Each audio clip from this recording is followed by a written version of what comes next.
Hello students, आज हम आपके लिए लेकर आए हैं क्लास 7th साइंस का चैप्टर नंबर 12 जो कि है रिप्रोडक्शन इन प्लांट। तो बच्चों, इसका पार्ट नंबर 1 हम पहले ही बना चुके हैं, जिसमें कई सारे टॉपिक हम पहले ही कवर कर चुके हैं। आज का जो टॉपिक है हमारा वो असेक्सुअल रिप्रोडक्शन का एक सेकेंड पार्ट है, जिसमें कि हमने पढ़ लिया था असेक्सुअल रिप्रोडक्शन में क्या क्या होता है। ठीक है, हमारा टॉपिक चल रहा था, एक बड़ा ही इम्पोर्टेंट टॉपिक था जो कि था वेजिटेटिव प्रोपोगेशन। ठीक है, वेजिटेटिव प्रोपोगेशन का ही आज एक बड़ा ही इम्पोर्टेंट पार्ट है, जिसे कि हम क्या कहते हैं, बडिंग। तो आज हम समझने वाले हैं डिटेल में कि आखिर बडिंग क्या होता है और इसका ये कहाँ कैसे इस्तेमाल की जाती है। ठीक है, बडिंग का क्या कार्य होता है। तो चलिए ज़्यादा टाइम वेस्ट ना करते हुए बडिंग को समझना स्टार्ट करते हैं। You have already learned about the teeny organism like yeast.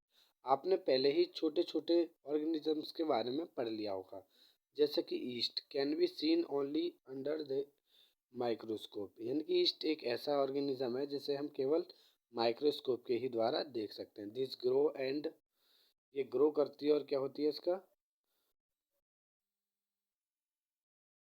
Multiply every few hours. It's grow and multiply every few hours if sufficient nutrients are made available to them। यानी कि ये multiply होती है। ठीक है, तो बहुत सारे ऑर्गेनिज्म बना लेती है अगर इसे सफिशियंट न्यूट्रिएंट्स मिल जाए तो। ठीक है, लेकिन remember that yeast is a single cell organism. ये भी याद रहे कि जो हमारा ईस्ट है वो सिंगल सेल ऑर्गेनिज्म है। Let us see how they produce. अब बात करते हैं कि वो प्रोड्यूस कैसे करते हैं अपने आप को, ज़रा समझ लेते हैं। ये पूरा डिटेल में समझेंगे हम एक एक्टिविटी के द्वारा, इनकी जो ईस्ट है वो अपने आप को रिप्रोड्यूस कैसे करती है। एक्टिविटी 12.3। ठीक है, activity 12.3 to be demonstrate by the teacher. यानी कि इस एक्टिविटी को आपको टीचर की निगरानी में करना चाहिए। आगे, take a piece of yeast cake और ईस्ट पाउडर। यानी कि आप ईस्ट केक का एक पीस ले लीजिए या फिर ईस्ट पाउडर लीजिए फ्रॉम ए बेकरी और केमिस्ट शॉप। या किसी बेकरी में जाके ईस्ट पाउडर ले आइए या फिर किसी केमिस्ट की शॉप से। ठीक है, take a pinch of yeast and place it in a container with some water. और उसमें से एक चुटकी ईस्ट लें और इसे कंटेनर में पानी के साथ में डाल दें। Add a spoonful of sugar and shake to dissolve it. और उसमें एक चम्मच चीनी डाल दें और उसे अच्छे से घोल दें। Keep it in the warm part of A room. और इसे एक गर्म कमरे में ऐसी जगह रख दें जहाँ का तापमान थोड़ा ज़्यादा हो। ठीक है, अब क्या होता है, आफ्टर एन आवर 1 घंटे बाद put A drop of this liquid on glass slide. और फिर उसी लिक्विड को एक ग्लास स्लाइड पे रखिए and observe under a microscope. और उसे फिर माइक्रोस्कोप के अंदर अच्छे से देखिए। What do you observe. तो आपने क्या देखा। You may see the formation of new yeast cell. तो आप देखेंगे उसमें जो ईस्ट सेल्स हैं उन न्यू ईस्ट सेल्स का फॉर्मेशन हो चुका होगा उसके अंदर। ठीक है, अब समझते हैं ये छोटे छोटे ईस्ट सेल्स क्या हैं। The small bulb like projection coming out from the yeast cell is called a bud. यानी कि जो छोटी सी स्मॉल बल्ब लाइक प्रोजेक्शन होती है वो बड कहलाती है। The bud gradually grow and get detach from the parent cell.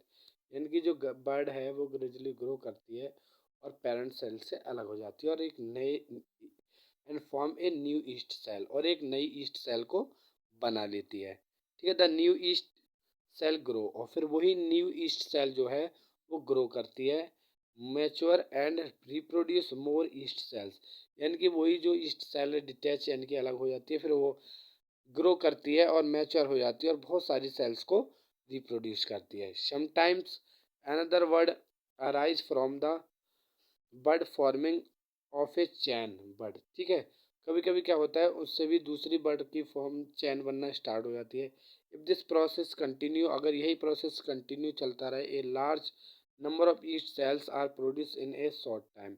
ऐसे बहुत कम समय में बहुत सारी ईस्ट एक बार में क्या हो जाती है, प्रोड्यूस हो जाती हैं। और इससे अगला टॉपिक है हमारा क्या, फ्रेगमेंटेशन। ज़रा इस वीडियो में इसे भी कवर कर लेते हैं। ठीक है, बडिंग क्या है और फ्रेगमेंटेशन क्या है। अब ज़रा फ्रेगमेंटेशन समझ लेते हैं डिटेल में, आखिर फ्रेगमेंटेशन क्या है। चलिए, fragmentation. You might have seen slimy green patches in pound. ठीक है, आपने चिकने चिकने ग्रीन पैचेस यानी कि धब्बे से देखे होंगे तालाब में, और इन अदर स्टेटनेंट वाटर बॉडीज, और भी कई जगह रुके हुए पानी में। दीज आर द एल्गाए, ये सभी क्या हैं, एल्गाए हैं। When water and nutrients are available algae grow, जब वाटर और न्यूट्रिएंट्स उन्हें मिल जाते हैं तो ये एल्गाए क्या होते हैं, ग्रो करते हैं और मल्टीप्लाई होते हैं रैपिडली बाय फ्रेगमेंटेशन। किसके द्वारा, फ्रेगमेंटेशन प्रोसेस के द्वारा। आगे देखिए, an algae break up into two or more fragments, और एक एल्गाए क्या है, दो या दो से अधिक फ्रेगमेंट में टूट जाता है। दिस फ्रेगमेंट्स और pieces grow into a new individual. Figure 12.3, यानी कि फ्रेगमेंटेशन में क्या होता है, एक एल्गाए जो है वो ग्रो करता है और फिर वो छोटे छोटे पीसों में टूट जाता है, और फिर उसके टूटे हुए छोटे छोटे पीस ही एक नया पूरा ऑर्गेनिज्म बना लेते हैं। ठीक है, this process continue and they cover large area in a short period of time, और यही प्रोसेस लगातार होता है और बहुत ही कम समय में वो अपनी बहुत ज़्यादा संख्या बना लेते हैं। जैसे एक एल्गाई कंप्लीट हुआ और फिर वो दो पीस उसमें क्या, दो पार्ट में टूट गया, और यही पार्ट क्या होते हैं, ये पार्ट एक अब नया ऑर्गेनिज्म, अलग ऑर्गेनिज्म बना लेगा, और ये पार्ट अपने लिए एक नया ऑर्गेनिज्म दूसरा बना लेगा। ठीक है, इसी प्रकार से ये ग्रो काफ़ी तेजी से करने लगते हैं। ठीक है, अगला टॉपिक है हमारा स्पोर फॉर्मेशन, यानी कि अभी ये भी समझ लेते हैं कि स्पोर फॉर्मेशन क्या है। अगर इस टॉपिक को हमने इसमें कवर कर लिया तो जो हमारा असेक्सुअल रिप्रोडक्शन है वो कंप्लीट हो जाएगा। ठीक है, स्पोर फॉर्मेशन क्या है। ठीक है, in chapter 1 you learn that fungi on a bread piece grow from spore which are present in the air. ठीक है, जो फंगाई होते हैं, आपने देखा होगा ब्रेड पे फंगस लग जाता है। ठीक है, वो स्पोर के द्वारा ग्रो होते हैं जो कि एयर में प्रेजेंट होते हैं। ठीक है, repeat activity 1.2, observe the spore in the cotton. ठीक है, इस एक्टिविटी को देखिए 1.2 को, और एक कॉटन में स्पोर्स को ऑब्जर्व कीजिए। ठीक है, लाइक मैस। ठीक है, like mass on the bread. ठीक है, when spore are released they keep floating in the air. ठीक है, जब स्पोर उससे रिलीज होते हैं ब्रेड से तो वो हवा में उड़ने लगते हैं। As they are very light they can cover long distance, और वो काफ़ी हल्के होते हैं जिसके कारण वो काफ़ी लंबी दूरी तक जा पाते हैं। ठीक है, आगे समझते हैं।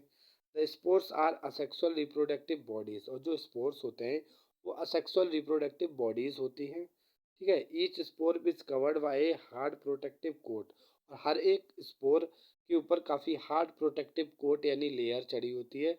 विद स्टैंड अनफेवरेबल कंडीशन, जिससे कि वो अनफेवरेबल कंडीशन में अपने आप को सर्वाइव करवा पाए, सच एज हाई टेम्परेचर। ठीक है, जैसे वो अपने आप को हाई टेम्परेचर में भी जिंदा रखे, एंड लो ह्यूमिडिटी, और जहाँ की ह्यूमिडिटी काफ़ी कम हो वहाँ भी वे अपने आप को जिंदा रख पाए। ठीक है, show they can survive for a long time, जिससे क्या होगा, वो काफ़ी लंबे समय तक अपने आप को जीवित रख पाएंगे। Under A favourable condition spore germinate and develop into a new individual. ऐसी फेवरेबल कंडीशन में क्या होता है, एक स्पोर जर्मिनेट होता है और डेवलप हो जाता है एक नए इंडिविजुअल में। ठीक है, प्लांट सच एज मोज एंड फर्न, जैसे प्लांट क्या है, मोज और फर्न्स हैं। ठीक है, also reproduce by means of spores, ये भी स्पोर्स के ही द्वारा, फर्न फर्न के जो प्लांट हैं वो स्पोर फॉर्मेशन के ही द्वारा ग्रो करते हैं। तो बच्चों, इस वीडियो में हमने पूरा फर्स्ट पार्ट और सेकंड पार्ट में पूरा सेक्सुअल रिप्रोडक्शन कवर कर लिया है। अब अगली वीडियो में हम सेक्सुअल रिप्रोडक्शन के बारे में बात करेंगे और डिटेल में एक एक लाइन एक्सप्लेन करेंगे। तो बच्चों, इसमें इतना ही।